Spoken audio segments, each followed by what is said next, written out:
accusés de viol. Les 2 rugbyman, Oscar Gégou et Hugo Radou, sont autorisés à rentrer en France. Je suis tellement heureux pour eux. Parce que moi, cette histoire, elle m'avait chiffonné parce que voilà, j'adore ces 2 sportifs qui sont des sportifs incroyables.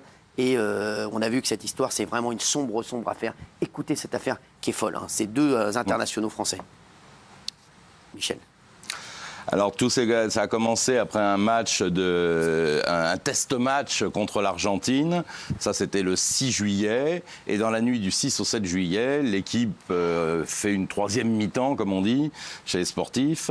Ils sont dans une boîte de nuit et il y en a un des 2 qui connaît la rencontre d'une jeune femme qui a 38 ou 39 ans, qui est dans cette soirée. Et à un moment donné, tard dans la nuit, séduite probablement par un des 2 joueurs, elle accepte de le suivre jusqu'à l'hôtel qui s'appelle le Diplomatic Hotel. Il monte dans la chambre et à partir de là, les versions sont très différentes. Les 2 rugbyman disent qu'elle était tout à fait consentante et qu'ils ont eu des relations avec elle consenties. Quant à elle, elle parle de viol, de coups, de viol avec violence contre son consentement. Oui. Et elle présente une dizaine d'hématomes à différents endroits du corps. Alors après, l'affaire a rebondi. Alors oui. Donc c'est ça qu'on va raconter à nos téléspectateurs. Alors donc, en un premier temps, ils ont été mis en examen. Les 2 ont été inculpés, parce qu'en Argentine, on dit inculpés. Ça veut dire mis en examen. Malgré les versions divergentes, ils ont été incarcérés pendant quelques jours, je crois une dizaine de jours.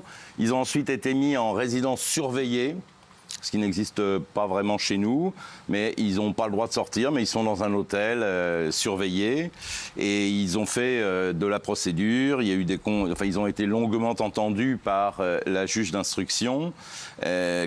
Il semble quand même qu'ils ressortent de ce dossier, comme on dit, que ça ne tient pas à la colle forte. Exactement, c'est ça. Oui. Hein, il y a des variations dans les dépositions de la plaignante. Oui, la version de la plaignante a été fragilisée au fil de l'instruction. C'est-à-dire que le chauffeur de taxi qui la récupère le lendemain matin à 8h30 la trouve extrêmement calme, presque détachée, ne voit pas de problème. Ensuite, elle présente des bleus et elle omet de dire, attention, hein, je minimise pas du tout ce qui lui est arrivé, hein, mais elle omet de dire qu'elle a une maladie qui fait que les bleus présentent toujours des traces plus impressionnantes que quand elle reçoit un coup. Et puis, elle échange beaucoup avec une amie. Et avec son amie, il y a des messages qui ont été publiés par la presse. Au début, elle rigole. J'ai rencontré un rugbyman super beau. Bon, c'était violent. Je ne vais pas peut-être utiliser ce terme, mais elle dit c'était très violent. J'ai eu mal, je dois prendre un médicament. Mais elle n'est pas encore sur un acte non consenti. Voilà. Donc, au fil de l'instruction, les magistrats argentins et le parquet considèrent qu'il y a des fragilités dans son témoignage. Et donc, du coup, petit à petit, les charges vont se réduire jusqu'à ce qu'aujourd'hui, les 2 rugbymen soient autorisés à rentrer en France. Ils sont toujours inculpés. Il n'y a pas un non-lieu. Exactement, il n'y a pas un non-lieu. Ils sont toujours inculpés de viol en réunion. Ils seront sans doute jugés, on ne sait pas. Mais il y aura peut-être on verra. Mais en tout cas, ils sont autorisés à rentrer en France. Ce qui était leur préoccupation première et celle de leur famille. Ils arrivent. Ils vont prendre l'avion. Ouais, alors là, ils ont été autorisés cet après-midi. Ils avaient déjà récupéré leur passeport et ils cherchaient le premier vol. Ça doit se faire en direct pendant qu'on parle. Ils rentrent tout seuls comme ça. Il y a pas de, voilà. Et là, ici en France, ils vont être libres, donc tranquilles. Ils vont être jugés plus tard. Absolument. Ils vont être jugés plus tard s'ils le sont. L'instruction va se poursuivre. La plaignante a fait une tentative de suicide, donc elle va très mal. Elle ne peut pas se présenter aux examens psychiatriques. Et la justice argentine a considéré qu'elle avait assez d'éléments en sa possession et que les rugbymen pouvaient rentrer en France sans que ça induise quoi que ce soit sur l'instruction d'ailleurs. Hein. Ils sont toujours mis en examen, inculpés, il faut le dire. Hein. Voilà. L'histoire. Oui, Michel. Bon, ça tient, ce que je disais tout à l'heure, on sent que ce dossier ne tient pas à la colle forte. Parce que si vraiment les autorités argentines avaient des éléments graves et concordants, comme on dit, ils auraient gardé les 2 rugbyman. Et là, visiblement, il y a 2 versions qui ne disent pas bien, évidemment pas bien la même chose. La plaignante, ses avocats ont essayé de récuser les procureurs qui enquêtaient en disant ils ne sont pas de notre l'autre côté, ils ne sont pas objectifs. Leur tentative a échoué. Donc, oui, parce que le frère de l'avocat est le ministre de la Justice, enfin le frère d'un avocat du rugbyman et le frère du ministre de la Justice argentin. Mais ce qu'il faut dire, c'est que, Michel, c'est pas parce qu'il rentre que l'affaire est close. On est bien d'accord. Attention, hein. Il y a encore... Voilà. Ça, c'est très important de le dire. Ils seraient restés là-bas s'ils avaient considéré qu'ils... Oui. Exactement. La justice argentine est claire. Il n'y a pas assez d'éléments à charge pour les maintenir. Voilà. La justice argentine a dit texto, il y a des zones grises dans le témoignage, notamment les conversations avec son ami, qui ne permettent pas de maintenir en détention les 2 joueurs français. Et je fais rapidement quand même une petite parenthèse. La justice argentine va quand même très vite par rapport à la nôtre. Je suis d'accord. Je suis d'accord. C'est incroyable. On est en juillet. C'est quand même 2 rugbyman internationaux, des gens connus. Donc c'est un dossier solide. On est en septembre. En gros, le problème est réglé. C'est incroyable. Je suis d'accord avec vous. Nous, je pense qu'on en serait. On en serait. Encore. Alors, on va passer au gros dossier du jour. Il est 21h07. Vous avez écouté encore cette histoire qui a fait énormément réagir. Racontez-nous, il s'agit d'un cycliste de 51 ans. Michel. Alors, le cycliste est la victime dans cette affaire. Ça se passe dans le Vaucluse. Un jeune homme de 25 ans, je crois, ou 26 ans, conduit une Lamborghini. Et il a à côté de lui, en passager, sa demi-sœur. D'accord. Il roule comme un fou sur une petite route départementale et il heurte un monsieur de 51 ans qui était sur son vélo et qui est mort sur le coup. Ensuite, la Lamborghini disparaît, s'évapore dans la nature. Et quelques temps plus tard, le conducteur se présente spontanément, entre guillemets, au service de police. Il s'agit d'un véhicule de location. C'est une Lamborghini qui a été louée sur les réseaux sociaux, sur je ne sais pas quel réseau.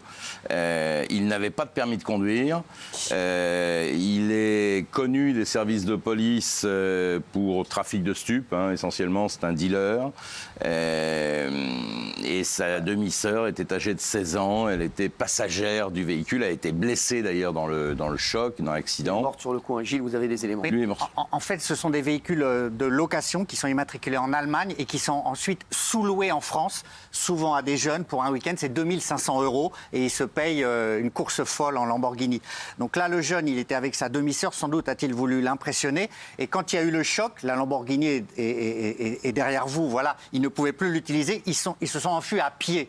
Et puis le chauffeur de 25 ans s'est rendu compte de son geste et il s'est rendu. Et effectivement, en 2023, il conduisait sous l'emprise de la drogue et de l'alcool. Son permis est suspendu jusqu'à la fin de cette année. Jamais il n'aurait dû pouvoir conduire. Jamais il n'aurait dû pouvoir être au volant. C'est encore une fois il n'aurait pas dû pouvoir louer. Comment on peut louer, c'est un multirécidiviste. C'est incroyable qu'il ait pu louer. Comment a-t-il pu louer? Maintenant, il y aura des responsabilités à établir. Alors, c'est parfois des réseaux. Et les loueurs expliquent que parfois, ce sont d'autres jeunes, bien sous tout rapport, qui vont louer une voiture. On l'a sur l'affaire de ce policier qui a abattu Naël. Oui. Naël, il avait 17 ans, il ne pouvait pas louer la Mercedes et il l'avait fait louer par je ne sais pas trop qui. Et du coup, il était au volant de cette Mercedes. Il la loue le vendredi, par exemple. Ils vont voir le loueur et puis ensuite, il la prête à des amis. Et là, c'est sans doute ce qui s'est passé parce que le chauffeur en question, le présumé coupable, n'aurait jamais pu louer cette voiture.